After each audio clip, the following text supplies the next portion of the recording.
Hello and welcome to Happy, Healthy, and Skeptical. We are your hosts, Christy Palermo and Jennifer Hobson, and we have another episode ready for you today. We are talking about self-talk. All right, Jen, we're going to kick this off. We all have self-talk going on in our heads.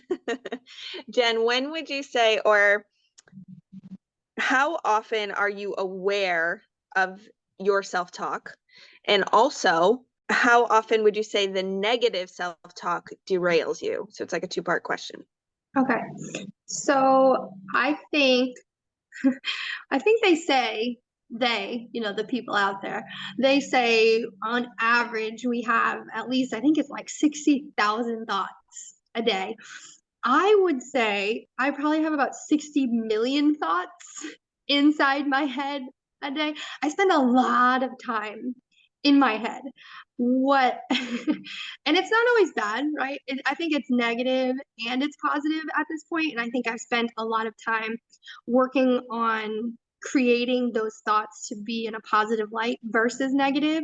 And I'm aware of my thoughts, actually cognitively aware of them much more often now because I've done the work. I would say at least 50 to 60% of the time, I'm aware of what I'm saying, and not only what I'm saying to myself, but how it's affecting my day and how it's affecting myself in the moment. That's where the awareness comes in, because you can be aware. We all know we say things to ourselves in our head all day, every day. But if you're not kind of taking stock of what's being said, that can either be really helping you or hurting you in the long run. If you're not just stopping and saying, hey, what am I actually saying to myself on a daily? And is it serving me? As far as derailing, I think everyone can absolutely relate to when they said something negative to themselves, and then it resulted in a physical response, and then it made you not feel so good and you were physically sick, and then it carried on to the next thing that you did, and then you started to create self-doubt and self-shame, and it was this whole spiral.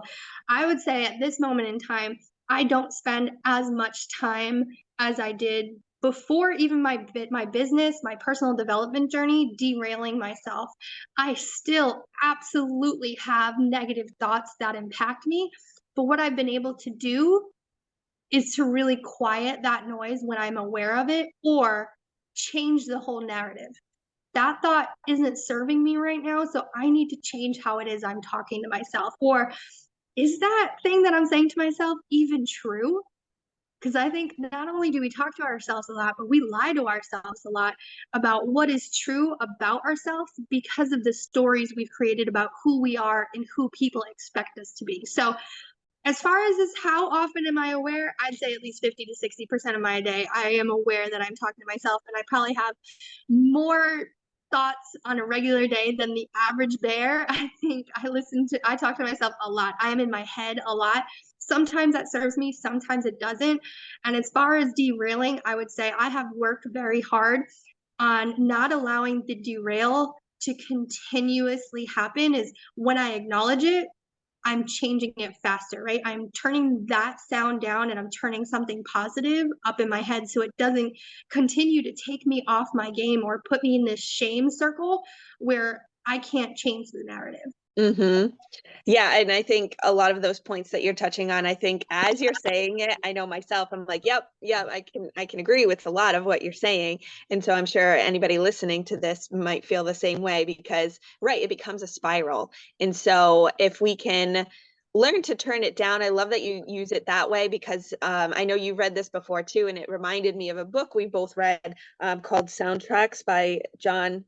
I don't know how to pronounce his last name, Acuff or Acuff. Acuff, yeah. We'll put it in the show notes.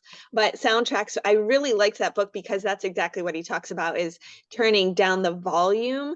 Because, right, sometimes it's like, it's hard to stop yourself in your tracks of the thoughts that are happening.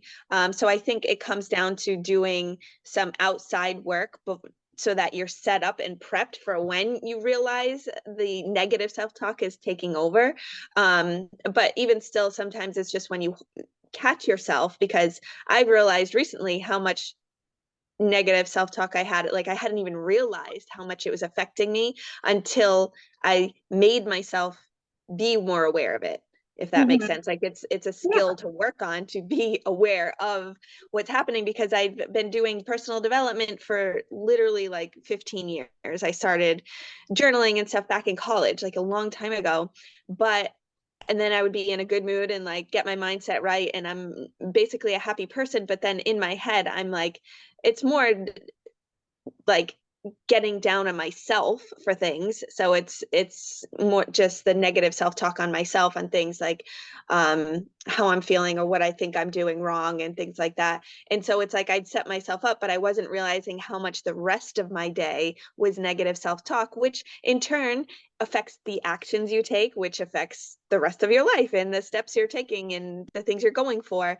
So I think to have the tools on to set you up beforehand, I say beforehand, but the tools that we're working on regularly to be able to catch yourself, to be able to then take the steps forward. Does that make sense?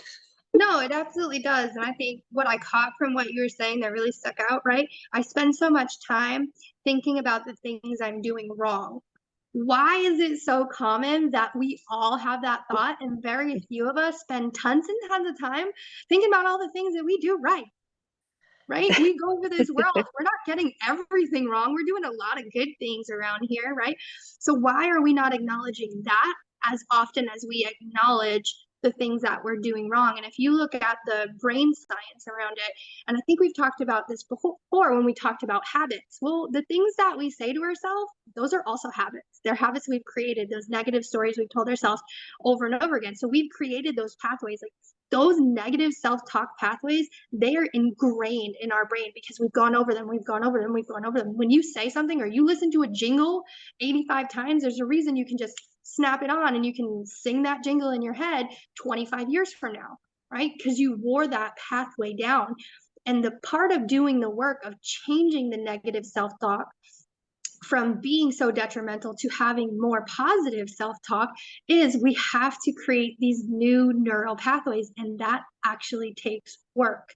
And what I did love in Soundtracks, and it's been a while since I read it and I have to go back, is that idea that you mentioned, right? It's hard to do a light switch, an on and off switch for your negative self-talk, because then you're telling your brain, oh, that pathway doesn't exist anymore. Well, unfortunately, that's not how the brain works. Can't just turn it off. But what you can do is you can kind of let that wavelength start to not be so worn in, right? Every time you think, nope, I'm not saying that to myself, I'm saying this instead. And I think that's super important too. When you're doing the work and you stop. So for me, I've said this before, right? One of the stories that I have is I'm always afraid that people are going to think I'm stupid. So one of the negative things that I had said to myself a lot of times is kind of what you said, Chrissy, like, oh, I'm doing so many things wrong, or oh, I couldn't do that thing the first time I tried, so I must not be smart enough, right? I'm not necessarily that, oh, you're so stupid, but what I did acknowledge, and I told Chrissy this, is I did acknowledge that I say I'm stupid out loud when I make a mistake. And for those of you that have tiny humans around, maybe they're yours, maybe they're someone else's, I have to catch myself because it might be something really, really silly, right? Like, oh, I forgot something. I forgot someone's water bottle. Oh my God, that's so stupid. How could I do that? Really? Was it that stupid, or was I doing 85 things and I just forgot? Why did I have to say out loud that it's stupid? Because now what I've done is I shame myself. I talk to myself negatively. Someone else, the tiny human in the car, heard me talk to myself negatively about making a mistake. And now they think when they make a mistake, that means they're stupid. Now, not only have I used negative self talk to shame myself, but I've also created this story around making mistakes and being stupid. And it sometimes it's not even the tiny humans around me. Sometimes it's your spouse, sometimes it's your friend, it's whoever's with you, but you've taken the time to say that out loud. So somebody can go, oh wow, she's pretty harsh on herself. Or what if I made a mistake? Does she think that about me? Or do I think that about myself? And so now not only are you really being negative towards yourself, you're just putting it out there in the universe for other people to hear, and it doesn't serve anyone that's absorbing it. I like that you just used the word absorb too, because I was just thinking how we absorb it through emotions too. Even while we're having these negative self-talk, the things going through our head, like we know, you know, when you have something going on in your head, like it's changing your chemistry. Like you feel that pit in your stomach when you're just like upset about something, or you feel like you did something wrong. Again, for me, I know a big thing, and I've talked about this before, is like what I think people are thinking of me. So if I think I'm doing things wrong and other people are seeing me as right, stupid, or just not, never doing anything right, like it just, like it starts to physically affect me. So when you say absorb, I'm thinking, yes, I'm absorbing that, but right now people around us are absorbing that. And so energy really is contagious. So the emotional side, the mental side of it, like it takes a lot of extra energy to be negative. And then it's funny because sometimes when we say positive self-talk, and or even saying positive affirmations, like sometimes people are like, yeah, yeah, whatever, like enough, I don't want to hear about that, like what is that really doing? But it's changing that track, just like you mentioned before, that groove in the track, like making it less of a of a valley, Right. and making it more of just like, you know, a little Just thing. make it a um shallow pond, right? It doesn't need there to we be go. low valley. Just make it a shallow pond. It basically has no weight. Shallow, that's the word I was looking for. Yes, making it very shallow, and just trying to get out of that habit. And a way to do that is to focus on a positive, any positive. And that's where we talk about these positive affirmations. I kind of want to come up with another word outside of affirmations, because I feel like that word in itself has become too frou-frou. And I've said that before, I know. But it's changing that track, which in turn changes our chemistry, it changes our emotion, our relationship to what's being said, and lets us start a new track, which then, if we're on a more positive self-talk track, that's going to again change our action, which is going to literally change your life. Like if you're in a positive self-talk mode, and this comes back to journaling, reading, podcasts, these things we talk about all the time, these things are going to set you up, because when you're in that positive place, you take different action than when you're in that negative place. And those are the two different pathways your life can take. If you're always in a negative place, you're not going to look for opportunity. You're not going to notice when something comes your way that you can jump on. You're going to be focusing on, well, that person wronged me, and this person, oh my gosh, I can't believe they didn't respond to me. Whatever it may be, we get into this mode when really we're setting the tone, and now we're involving other people, and now we're setting a different trajectory for our lives than it needs to be. Like we are more in control of it than we think, and when we can really accept that, I think is when true change can happen in our lives. Because a lot of times it's just, well, that person wronged me, and that person's not listening to me, and I'm not heard. And there is, you know, that happens, there is that kind of thing. But if we're living in that, like, then you're, I feel like there's a lot of attraction to even more negative than trying to find a way out I mean, when you're yeah, you positive. absolutely right. And there, attraction is huge, right? What you put out into the universe, you attract. And it's not saying everything always has to be, you know, rainbows, unicorns, sprinkles, and cupcakes. That's not what we're saying. But you get to No, control the why narrative, not? right? No, it's not. That's not what it is. But you get to control the narrative in your head. You are in control of the narrative in your head. And if you are negatively talking to yourself about the simple things, then the big things are going to be harder. And I love that everything you were saying, because all I kept going back to in my head was our conversation about react versus respond, right? Mhm. When you react, it's typically because you're in a negative place or you're trying to protect yourself. When you respond, it's because you know what? You're taking the time to use your positive talk and how you feel to even think about how the other person feel and why did they say the things that they said and where is that coming from? What place are they coming from?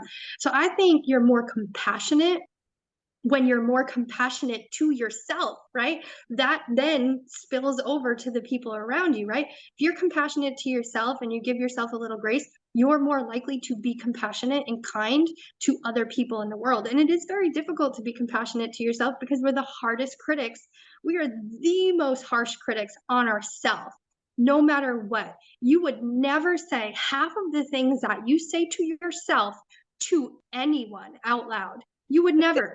You wouldn't say those things out loud to anyone. You wouldn't, maybe, maybe your worst enemy, but why do you have a worst enemy? Why are you so angry, right? What is happening? And would you say those things to that person? Would you say those to someone you don't even know? Probably not. Then why are you spending so much time saying it to yourself?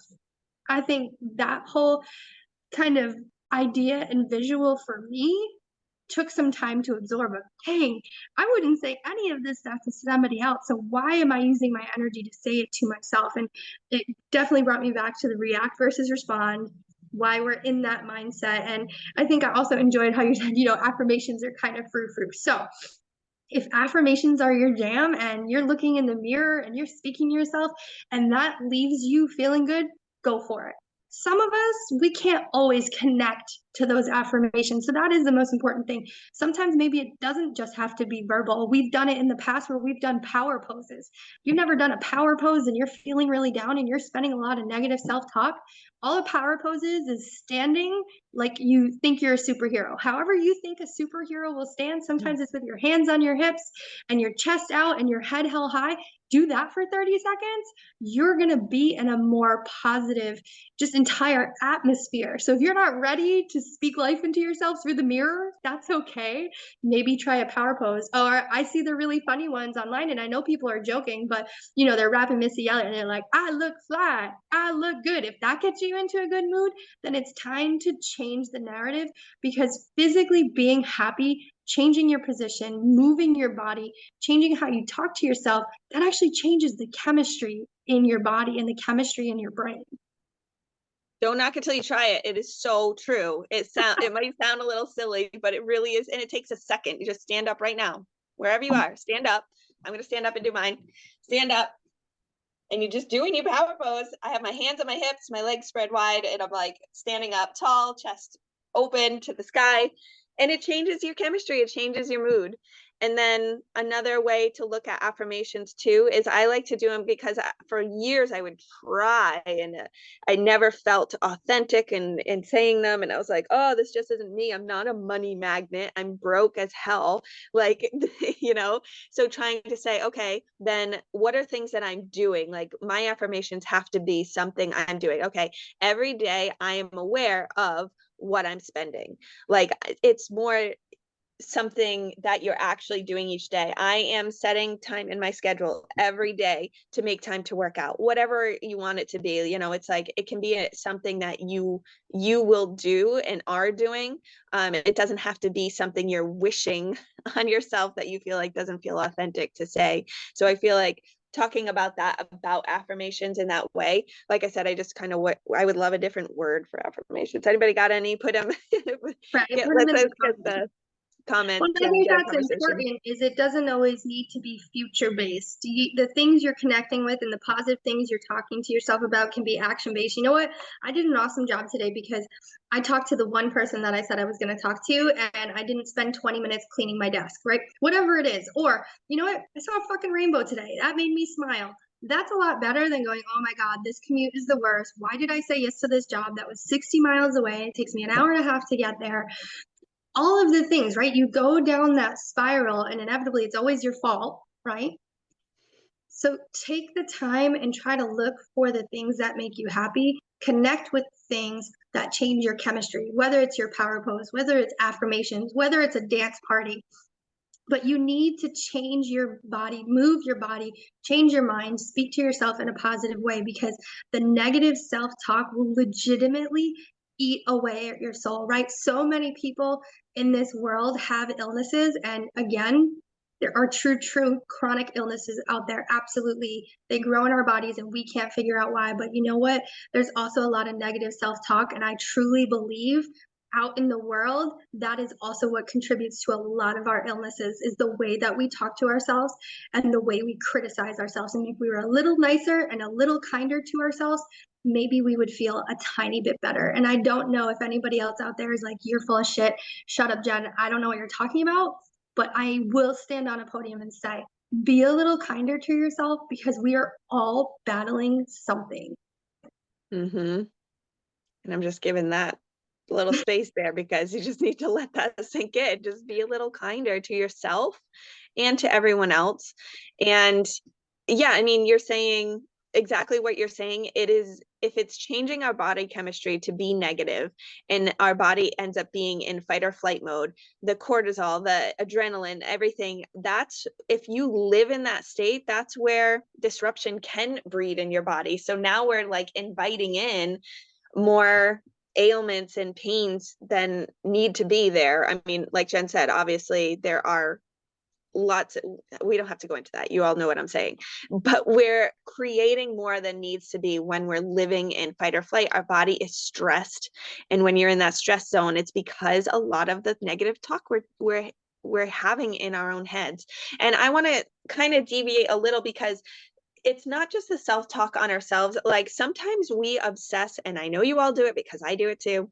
We obsess about the little things that we can't control, that maybe other people in your house are doing, other people you work with, are little nuances that is getting under your skin, bothering you. And that's the thing, maybe that becomes your soundtrack. The thing that you're always thinking about is that little thing, instead of one, just talking about it, because we all know once you release that, it loses a whole lot of energy.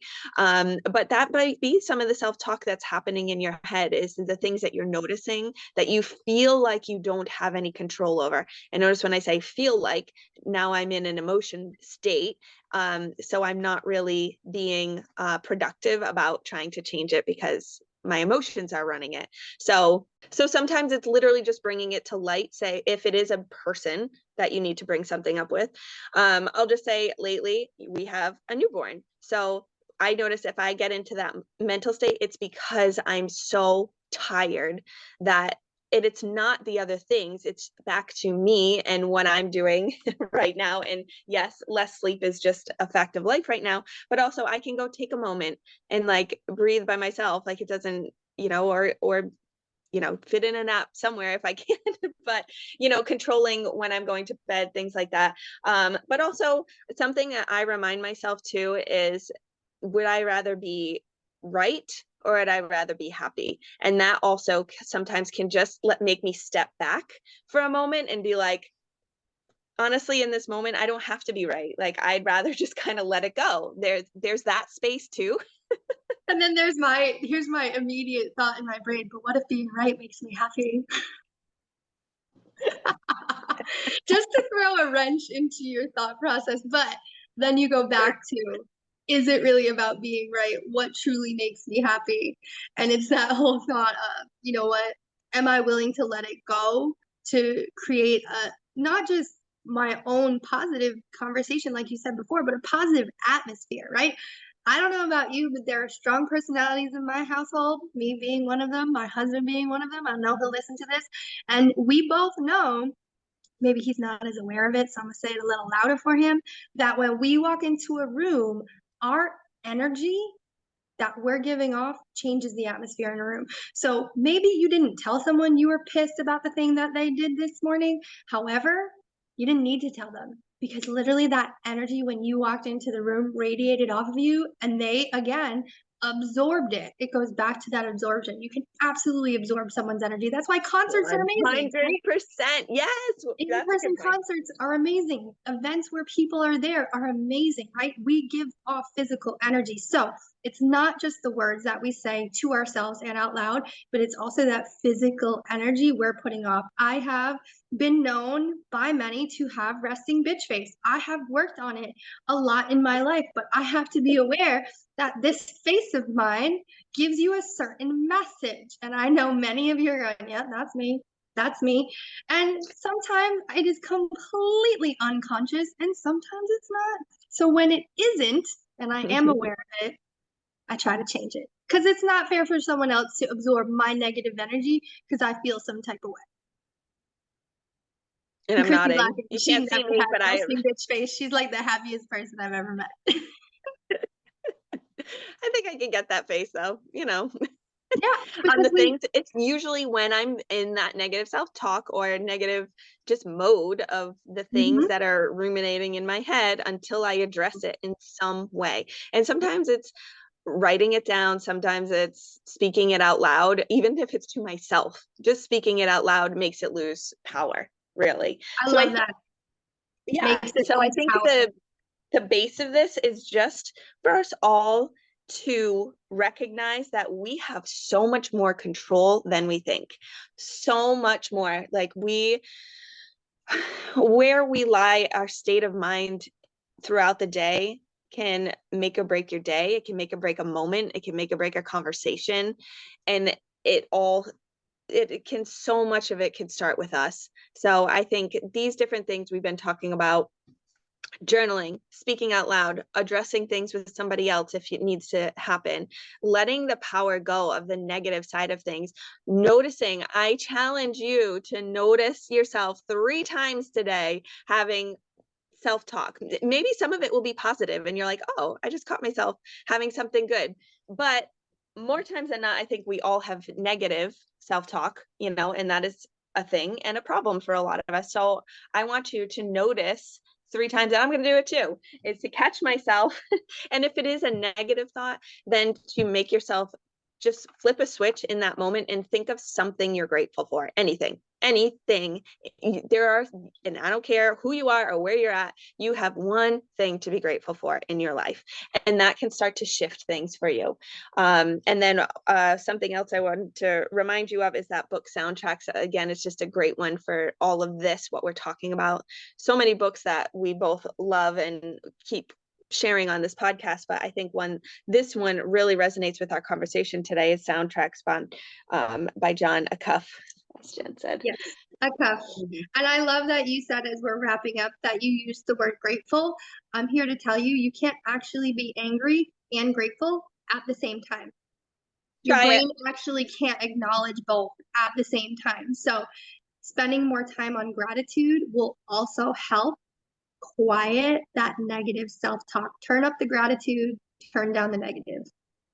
Yep, just work on the dial, because maybe it's going to take a while for it to completely go away, but if we can turn that volume down, that's a win. That's a huge win. So thank you guys so much for joining us. Check us out on Instagram at Happy Healthy Skeptical. We love to keep this conversation going. We'll have some things in the show notes too, some questions for you, and let's keep this conversation going. Thank you guys.